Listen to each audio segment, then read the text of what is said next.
Iyon ang violation of the rule of law na tinatawag. Klaro-klaro naman eh. Kahit na doon na lamang po sa provision mismo ng ating Article 11, Section 1, public office is a public trust. Nakalagay nga doon eh, all government officials and employees must serve with the highest degree of integrity, responsibility, honesty, and must act good faith, etc., etc. Kung ikaw ay nademanda at meron ng mga kaso na isinampas sa'yo, kahit na yan ay naidakit na or hindi pa naidakit, bakit mo naman bibigyan ng clearance? Ano ba ang clearance? Ibig bang sabihin niya na hindi pa naisasampa yung kaso sa ombudsman? O hindi pa naisasampa ng ombudsman yung kaso sa Sandigan Bayan? Pero meron ng reklamo na naisampa. Kung hindi man pa naidakit yan or under investigation pa rin yan, that is still a complaint. It may not yet be considered as an indictment, but it is already a legal case. It's already an actionable case that would warrant na sabihin, meron ka nakapending na kaso dito. Kaso na rin yun. Pero hindi ko alam kung ano yung tayo nga hinaharas-haras na rin tayo.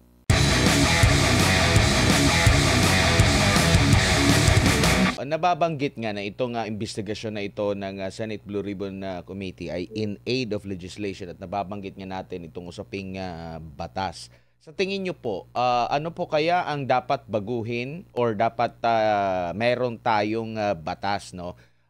Napag-uusapan kanina sa pagdinig na tatanggalin na dapat tanggalin daw itong mga district na mga DPWH offices.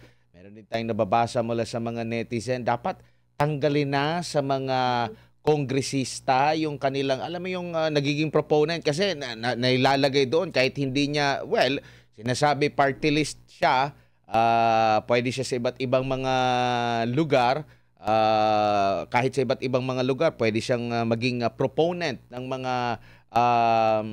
mga proyekto. Pero sa tingin po ninyo, para maagapan, mahirapan yung mga korap, kahit kung hindi man maging zero, mahirapan yung mga korap na makagawa ng kagaya ng ganitong kalakaran po, ano po ang nakikita nyo pong solusyon? Or meron na bang batas na nagsasabi na dapat wala na sakpang, kasi gumagawa lang ng batas ang mga kongresista, kaya nga tawag sa kanila mambabatas, congressman, at the same time itong mga senador. Bakit napupunta sa mga ganong klase ng mga pwede silang maging proponent ng isang mga proyekto? Naghahanap pa sila meron pa bang bakante dyan? Meron pa bang pondo dyan? Pwede pa ba akong magkumuha dyan para maging proponent? Attorney? Iyan ang sinasabi ko, Edmar, na talagang mahina yung ating political structure and system of government. Depektibo talaga ito. Kaya kung sinasabi ko na noon pa napalitan natin ang saligang batas at gumawa tayo ng istruktura ng gobyerno na talagang may high accountability and high integrity and responsibility and promote honesty in governance. Yung tinatawag natin laging good governance. At dahil itong umiiral na sistema natin, ay pwede talagang abusuhin, lalong-lalo na ng mga mambabatas, yung congressmen at saka mga senador. Kasi hindi natin sila basta-basta mapapalitan eh. Kung umabuso sila sa kapangyarihan, meron silang 3 taon o hanggang 6 na taon. Hindi mo madi-dissolve itong Kongreso ng Pilipinas at pwede nilang abusuhin ang kanilang kapangyarihan na siyang nangyayari ngayon, na siyang ginagawa. Pero ito kasi, gobyerno natin, produkto ito ng mga oligarko. Itong mga elitista na mayayaman na matagal na silang naghari dito sa bansa natin, panahon pa ng Kastila, ganito yun ang sistema ng gobyerno natin. At pinapalit-palitan na lamang yung mga tao na nakaupo dyan o mauupo dyan. Doon dati, ang mga nakaupo dyan, mga Kastila talagang nagpahirap sa atin, tapos mga Amerikano, tapos naging mga Pilipino, pero ang impluensya pa rin ng mga Kastila at mga Amerikano na natutunan natin ng mahigit 400 taon, yun pa rin ang pinapanaig natin dito. At ito ang masakit, kawawa ang taong bayan, kawawa ang Pilipinas dahil hindi natin mapanagot ng totoo itong mga opisyal ng gobyerno. Kaya yun ang isa na nakita natin dito na siguro dapat magising na ang ating mamamayang Pilipino na palitan talaga ang sistema ng gobyerno na umiiral. Ngayon, kung hindi natin mapapalitan to, may mga batas na pwede nating palitan. Yung nagsasabi na kailangan ibalik yung death penalty dito sa mga tao na involved sa corruption. Ako, pabor ako dyan sa mga sinasabi nila na ibalik yung death penalty. No?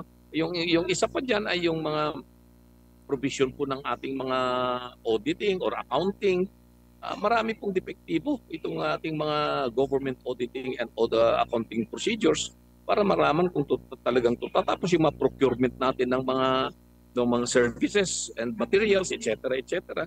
Marami ring magbabagong mga batas. Pero tulad nga ng nabanggit ko, kahit nabaguhin mo itong mga batas, pero kung ang mag-i-implement naman ay hindi niya i-implement ng tama ito, yun ang problema. At yung mga inaasahan nating mag-i-implemento ng batas, hindi mo rin matatanggal kung hindi na gagawin ng tama o kaya i-weaponize nila itong mga batas na tulad ng ginagawa ngayon nitong kasalukuyang administrasyon sa mga kalaban nila sa politika. Ay yun ang masakit, yun ang mahirap. Opo. Kaya sabi ko nga, talagang maling-mali itong sistemang umiiral natin. So hopefully, ay magkakaroon ng maliwanag na ilaw na makikita natin dito sa madilim na sitwasyon natin ngayon. At ako'y umaasa pa rin na may pag-asa ang Pilipinas na makalpas dito sa kadiliman na ito at marating itong maliwanag na lugar para sa ating mga kabataan na sila ang tunay na magtatamasa ng kaligayahan kung magkababago ang Pilipinas. Opo, Attorney, huling topic ko na lamang po dahil ito, naging sentro din ito ng usapan, lalo na sa social media. Itong pagkakabigay ng clearance nga dito kay Justice Secretary Boying Rimulya na maging para sa kanyang ombudsman bid, no? At ang nagbigay dito ng clearance ay itong si Acting Ombudsman Dante Vargas. Pero napag-uusapan kung pwede bang makakuha ng clearance mula sa Office of the Ombudsman kahit pa may docketed at pending criminal and administrative cases ang isang individual. Sa inyo pong legal opinion po, Attorney, ano masasabi niyo? Well, yun nga ang mahirap eh. Sabi nga dito sa mga umiiral nating mga practices sa gobyerno, kung ayaw, maraming dahilan. Kung gusto, maraming paraan. Ay iyon ang violation of the rule of law na tinatawag. Klaro naman eh. Kahit na doon na lamang po sa provision mismo ng ating Article 11, Section 1, public office is a public trust. Nakalagay nga doon eh, all government officials and employees must serve with the highest degree of integrity, responsibility, honesty, and must act good faith, etc. etc. Kung ikaw ay nademanda at meron ng mga kaso na isinampas sa'yo kahit na yan ay naidakit na or hindi pa naidakit, bakit mo naman bibigyan ng clearance? Ano ba ang clearance? Ibig bang sabihin niya na hindi pa naisasampa yung kaso sa ombudsman o hindi pa naisasampa ng ombudsman yung kaso sa Sandigan Bayan? Pero meron ng reklamo na naisampa kung hindi man pa naidakit yan or under investigation pa rin yan, that is still a complaint. It may not yet be considered as an indictment, but it is already a legal case. It's already an actionable case that would warrant na sabihin, meron ka nakapending na kaso dito. Kaso na rin yun. Pero hindi ko alam kung ano yung tayo nga hinaharas-haras na rin tayo. Dahil nga dito sa ating paninindigan sa mga naglalabasang mga issue, 5 na yata yung kaso kung hinaharap pagkatapos ng eleksyon samut-sari na yung mga sinasampa sa atin na mga kaso. Dahil gusto rin tayong patahimikin. Pero sabi ko matanda tayong ipaglaban ang karapatan ng ating ordinaryong mamamayang Pilipino.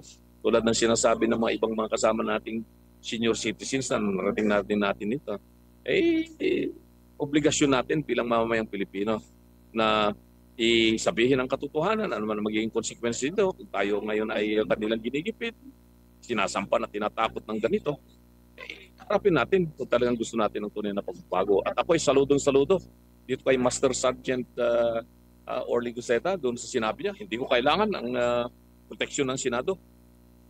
Hindi ko kailangan magpaloob sa Witness Protection Program. Kaya kong pangalagaan ang seguridad ng pamilya ko at ako at marami akong mga katropa na susuporta rin sa akin. Ganon din ako. At yung mga sinasampa sa ating mga reklamo, haharapin ko rin lahat yan. At mananaig ang katotohanan dito. Alam naman natin kung sino-sino lang yung nagsasampa ng mga kaso sa atin. At ganon talaga. At ito yung ating dapat na harapin. At yung ating mga kababayan ay manalig pa rin tayo. Meron tayong Panginoong Diyos na nandiyan. Laging nakasubaybay sa atin at mananaig kung ano ang katotohanan. Opo. Attorney, maraming salamat po sa inyong oras at panahon.